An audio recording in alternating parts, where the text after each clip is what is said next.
Est-ce que tu as déjà vécu ce moment où tu refermes un livre, tu éteins une vidéo, tu sors d'une formation ou d'un séminaire avec la terrible et bouillonnante envie de tout révolutionner dans ta vie? Tu sais exactement ce qu'il faut que tu fasses, tu as mis le doigt sur les habitudes des personnes qui réussissent et dès le lendemain matin, tu es prêt à te lever à 5 heures pour mettre 41 habitudes en place, tu es motivé, tu as cette énergie qui te fait aller de l'avant, mais au bout de 2 jours, tu t'essouffles, tu te rends compte que ça t'enquiquine, tu te rends compte que c'est pas fait pour toi, tu te rends compte que ça n'a pas de sens, tu te rends compte que c'est trop, que c'est épuisant. Finalement, tu te dis que t'es qu'une merde, que tu n'y arriveras jamais, que ta vie est telle qu'elle est et qu'elle est condamnée en fait à rester comme ça jusqu'à la fin, jusqu'à ce que tu rendes ton dernier souffle. Je pense que oui, sinon je suis convaincue que tu me mens.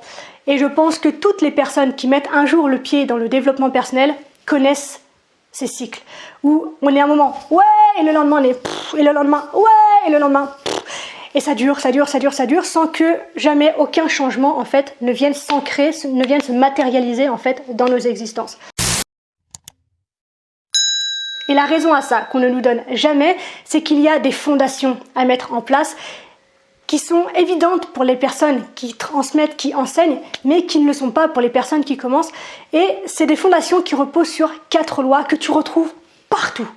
Absolument partout, quel que soit le changement ou la transformation que tu veux faire, l'idée qu'il y a derrière ça et qu'il faut avoir en tête si tu veux mettre en place un changement dans ta vie, c'est que quelle que soit la transformation que tu mets en place, de la toute petite habitude au déménagement monumental de toute ta vie, chaque transformation, chaque changement nécessite un art de vivre. C'est pas juste une petite habitude honnête qui va pas embêter le reste en fait. C'est comme l'histoire des dominos, tu fais tomber le premier, les autres suivent. Et donc, il faut que tu aies à l'esprit, lorsque tu mets en place un changement, que c'est toute ta vie qui change. Alors, sur peut-être des micro-mouvements vis-à-vis de certaines choses, mais il faut comprendre que quel que soit le changement, quelle que soit la vie à laquelle tu aspires, tout ce que tu vas mettre en place pour y accéder nécessite un art de vivre, une philosophie qui vient en fait encadrer ce besoin de changement. Et tu peux prendre n'importe quelle discipline, si tu as envie de te mettre au sport, si tu as envie de prendre en main ton alimentation, tes relations, si tu as envie de développer une forme de philosophie, si tu veux te mettre au feng shui, si tu veux te mettre à la spiritualité, si tu veux t'engager dans une nouvelle religion, si tu veux, quelle que soit la transformation que tu demandes, que tu as envie de mettre en place dans ta vie, toutes nécessitent une philosophie, nécessitent un art de vivre qu'il faut que tu puisses mettre en place petit à petit partout dans ta vie pour venir en fait encourager en fait la mise en place de ce changement. Et du coup, c'est ce changement-là qui va venir faire des ramifications sur tous les autres domaines de ta vie et qui va enclencher de nouveaux changements, etc., etc. Et c'est là que l'on considère qu'à partir d'un changement, d'une action, tout peut se mettre en place. Donc, je te répète souvent que prendre une information, c'est bien, que la mettre en action, c'est mieux, mais lorsque l'on n'a pas les bases pour mettre en action, on s'essouffle et on a tellement d'informations qu'en fait, comme je te le disais tout à l'heure, on passe du ouais au en une demi-seconde et on ne fait que ça et on n'avance pas. Pourquoi? Eh bien parce que chaque discipline, chaque philosophie, chaque art de vivre que tu dois mettre en place pour accéder à la vie à laquelle tu aspires nécessite 4 piliers. 4 piliers qu'on ne nous donne jamais et qui pourtant, à mes yeux, non pas sont évidents, mais sont présents à chaque fois. Quels que soient les domaines que j'ai pu expérimenter, que ce soit à travers le sport, que ce soit à travers la psychologie, que ce soit à travers le coaching, que ce soit à travers l'alimentation, que ce soit à travers la spiritualité, etc., quelles que soient les expérimentations que font également les clients que j'accompagne, on a tous et toutes, à un moment donné, besoin de ces 4 piliers pour que ça fonctionne. Ces 4 piliers, c'est le cadre sur lequel tu étends ta toile pour enfin inscrire ton œuvre. Et ces 4 piliers sont extrêmement simples. Personnellement, j'ai commencé à les apercevoir au travers de ma pratique sportive. Et oui, encore, puisque la pratique sportive, au-delà de la simple notion de performance et de superficialité, on va dire physique, il y a toute cette notion justement d'art de vivre où tout va venir s'agglomérer autour de la notion du sport. Donc il y a plein de choses qui se mettent en place et notamment donc 4 que tu retrouves partout, que tu veuilles transformer tes relations, que tu veuilles transformer ton alimentation, que tu veuilles transformer ta relation à toi, que tu veuilles transformer ta spiritualité, que tu veuilles transformer ta carrière, que tu veuilles transformer ta relation avec tes enfants, avec tes parents, etc. 4 piliers indispensables qu'il faut que tu aies en tête et que tu mettes en place avant même d'invoquer n'importe quel changement. Il est nécessaire que tu aies ces 4 piliers en tête et en place pour pouvoir mettre ton train en fait sur les rails. Le premier pilier, c'est la diététique. Alors au sens propre du terme, évidemment, je peux te faire un cours sur l'alimentation saine, mais tu le sais, ce que tu manges, c'est ce que tu es, quelque part.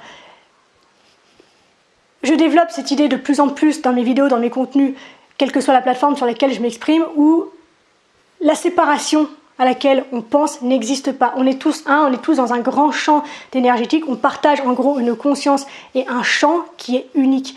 Et tout ce que l'on fait entrer dans ce champ d'une manière ou d'une autre va devenir une partie de nous. Et donc l'alimentation alimentaire, les aliments, les légumes, les fruits, la viande, etc. que l'on mange, va devenir une partie de nous. Et donc choisir avec soin ce que l'on ingère, ce que l'on fait devenir une partie de nous, je pense, est très importante. Mais au-delà de ça, on peut prendre le terme diététique dans le sens de la façon dont on se nourrit de façon générale. Ça peut être de quelle manière est-ce que tu nourris tes connaissances, de quelle manière est-ce que tu nourris ton sommeil, de quelle manière est-ce que tu nourris tes pensées, de quelle manière est-ce que tu nourris tes relations, de quelle manière est-ce que tu te nourris toi, de quelle manière est-ce que tu nourris ton apparence, de quelle manière est-ce que tu nourris ta carrière, de quelle manière est-ce que tu nourris tous les éléments qui sont importants pour toi dans ta vie. De quelle façon est-ce que tu alimentes chaque jour aussi ton désir, ton besoin d'avancer, de quelle façon est-ce que tu alimentes tes pensées, de quelle façon est-ce que tu alimentes simplement ton énergie, de quelle façon est-ce que tu alimentes ton interaction avec l'extérieur, etc., etc., etc. La diététique, de quelle façon est-ce que tu nourris tous les domaines de ta vie. Premier pilier donc, la diététique, très important. Le second pilier, et j'en ai parlé il n'y a pas si longtemps, c'est l'entraînement. Quelle que soit l'habitude que tu souhaites mettre en place, j'entends ton impatience à changer ta vie, d'autant qu'on est dans une société de la performance où il faut réussir comme ça. Mais ça n'existe pas. Et c'est pour ça que le développement personnel met beaucoup en avant la méthode Kaizen, donc la méthode des petits pas, qui t'invite à poser une micro-action chaque jour. Et par l'effet cumulé, en fait, toutes ces micro-actions donneront un jour le résultat auquel tu aspires. Mais du coup, poser une action, c'est pas suffisant. C'est-à-dire que vis-à-vis de cette action, il faut que tu sois capable de recul, de feedback, d'amélioration, d'affinage et de continuer de progresser comme ça chaque jour. C'est pas en faisant exactement la même chose tous les jours que tu vas obtenir des résultats différents, disait Einstein. Donc, l'entraînement, c'est être capable de poser effectivement une action, quelle qu'elle soit, une action qui soit suffisamment inconfortable pour qu'elle te challenge, mais pas trop pour que tu puisses rester dans quelque chose d'accessible pour toi. Et une fois que tu as posé cette action, que tu sois capable de recul, de t'interroger sur ce qui a fonctionné, sur ce qui n'a pas fonctionné, sur ce qui t'a plu, sur ce qui t'a déplu, sur comment tu t'es senti, etc. pour améliorer les choses, pour les affiner, comme un entraînement d'athlète de haut niveau. On affine petit à petit chacun des outils que tu fais entrer dans ta vie. Donc, poser une fois une action et se dire « ça marche pas, ça me gonfle », ça va pas. Une habitude qui se met en place, quelle que soit l'école dans laquelle tu nourris cette idée-là, justement, il y en a qui pensent que c'est 21 jours, il y en a qui pensent que c'est 90, il y en a qui pensent que c'est 100, etc. Mais une habitude se construit, un changement, une transformation se construit sur le long terme et sur la répétition. Donc, il est nécessaire que tu t'entraînes et que tu sois capable de recul et d'autofeedback sur n'importe quel changement, aussi microscopique soit-il, que tu mets en place dans ta vie. Donc, pilier numéro 1, diététique. Pilier numéro 2, l'entraînement. Faire encore et affiner, améliorer, changer, modifier, évoluer. La troisième, qui est hautement négligée par notre société de la performance, c'est le repos. Et là, j'ai envie de te prendre la métaphore du sport parce qu'elle est extrêmement claire, dans le sens où l'activité physique, c'est pas ça qui te fait prendre du muscle ou qui te fait perdre du gras. C'est le temps que tu vas laisser à ton corps justement pour aller chercher les ressources dont il a besoin pour se reconstruire et te permettre de faire ta prochaine séance. Donc le muscle, quand quelqu'un pousse de la fonte, se déchire pendant la séance mais se reconstruit pendant le repos. Et dans cette société où on devient tous boulimiques d'informations, quelles qu'elles soient, on ne laisse pas le temps à notre cerveau d'intégrer les choses. On ne laisse pas le temps à notre corps de vivre ce qu'il a à vivre dans cet espace de transition qui est nécessaire pour lui pour accéder à de nouvelles dimensions, accéder à de nouveaux changements, pour lâcher aussi ses anciennes habitudes. Il est nécessaire d'avoir du repos. Alors, je vous entends venir, repos égale maîtrise. Ça ne veut pas dire que je passe 3 mois à plus rien foutre parce que Marie a dit qu'il fallait se reposer. Non, certainement pas. Il faut être conscient qu'il faut trouver un peu cet équilibre entre l'action de tous les jours et les moments où on a besoin de prendre du recul justement pour réfléchir, pour se reposer et pour prendre simplement le temps d'intégrer les informations et les actions que l'on met en place, puisque plus tu vas mettre d'actions en place, plus tu vas créer de schémas neuronaux, plus en fait ça va devenir brouillon. Et on sait qu'un schéma neuronal s'inscrit dans la durée et la répétition.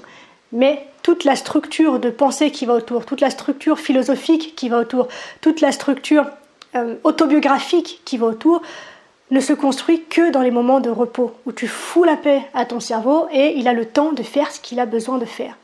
Donc le repos, c'est une dimension extrêmement importante pour n'importe quelle discipline. Et enfin, quatrième dimension, c'est la respiration. Toute ta vie se base autour de ta respiration. Et c'est fou le nombre de résultats différents que l'on peut avoir rien qu'en jouant avec sa respiration. Tu peux te redynamiser, tu peux te calmer, tu peux faire circuler ton sang autrement, tu peux augmenter ton rythme cardiaque, tu peux le décélérer un petit peu. C'est incroyable le pouvoir que ta respiration peut avoir sur ton existence quotidienne. Amuse-toi, il y a tellement de pratiques que tu peux trouver sur le net ou dans des livres une fois de plus.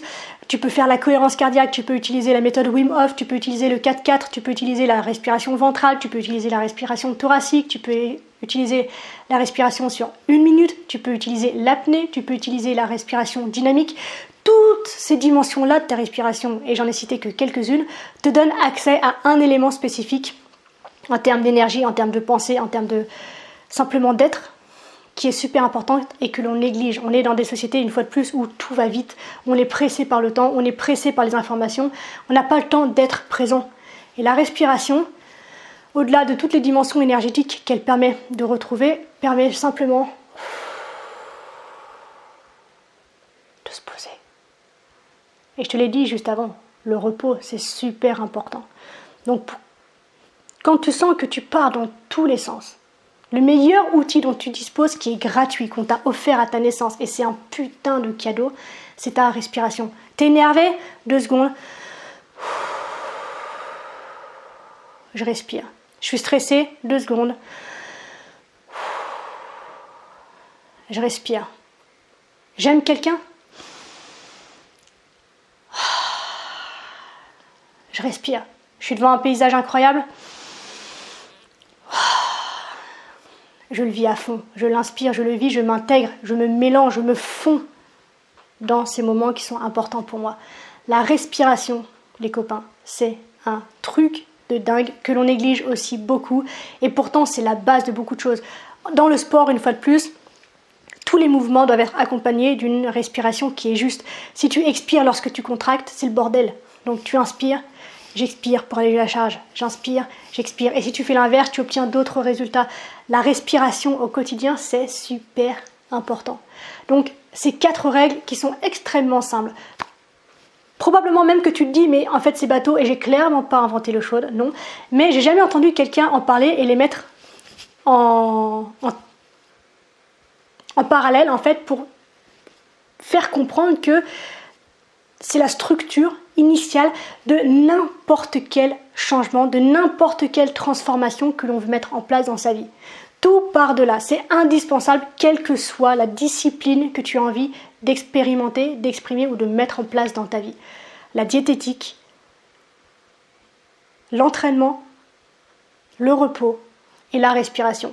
4 dimensions indispensables pour aller au bout de n'importe quel changement. Voilà, je te laisse avec ça aujourd'hui. Dis-moi en commentaire si tu avais connaissance déjà de ces 4 piliers fondamentaux à n'importe quel changement à mettre en place dans ta vie. Dis-moi si tu les expérimentes déjà. Dis-moi s'il y en a que tu avais un peu négligé, que tu es prêt à remettre en place dans ta vie aujourd'hui. Ce qui est sûr, c'est que moi, depuis que j'ai conscience de ça et que je le transmets aux personnes que j'accompagne, en fait, ils ont juste des changements de fou puisqu'ils sont conscients des bases et en prenant soin des bases, le reste va tout seul. Donc, dis-moi en commentaire quelle est ta relation avec ces 4 piliers. Dis-moi aussi s'il y a des sujets que tu aimerais que j'évoque en vidéo, rien que pour toi. Et puis voilà, si cette vidéo t'a intéressé et je pense qu'elle est extrêmement intéressante, n'hésite pas à la liker d'une part pour qu'elle puisse remonter un petit peu dans l'algorithme et surtout à la partager à des personnes qui n'ont pas forcément en tête ces notions-là, qui ont envie de changer leur vie, qui ne comprennent pas pourquoi ça ne marche pas et qui du coup pourraient leur offrir en fait ces notions toutes bêtes. J'aime la simplicité. Les choses dans la vie sont extrêmement simples et on se les complique sans arrêt. Donc partage, contribue au bien-être du monde simplement en appuyant sur partager et en donnant ces informations aux personnes qui en ont besoin. Je te laisse là, on se retrouve très vite dans une prochaine vidéo. D'ici là, bien sûr, prends soin de toi, sois reconnaissant envers la vie et surtout n'oublie jamais que tu es la personne la plus importante de ta vie et que, de ce fait, tu mérites ce qu'il y a de meilleur. Je t'aime. À la revoyure.